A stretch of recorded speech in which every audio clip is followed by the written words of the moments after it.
Les corrompus sont comme les vampires, ils détestent la lumière. Alors ce que je vous propose, chers collègues, c'est de braquer tous les projecteurs sur la culture d'opacité généralisée qui fait tant de mal au Parlement européen et qui a conduit à ce scandale de corruption qu'on connaît tous. Sauf que depuis 2 mois, en réalité, que ce scandale a éclaté, on voit bien comment certains groupes politiques essaient tranquillement de vite mettre la poussière sous le tapis et de continuer leur business à jujol.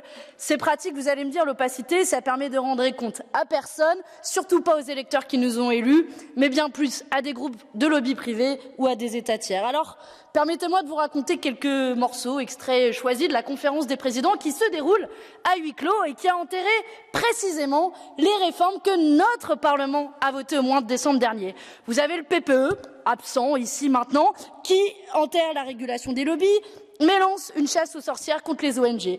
Vous avez Renew qui parle beaucoup de réformes publiquement, mais profite du secret de la conférence des présidents pour ralentir toute évolution. Et puis l'extrême droite, fidèle à elle-même, encore absente d'ailleurs ce soir, qui se contrefiche littéralement des enjeux d'éthique. Résultat, on a 11 des 15 propositions que notre Parlement a votées, qui ont été enterrées. En décembre dernier, tous ensemble, ici, on disait la main sur le cœur, notre démocratie est en danger et la première chose qui est faite par notre Parlement est de s'asseoir littéralement sur un vote démocratique.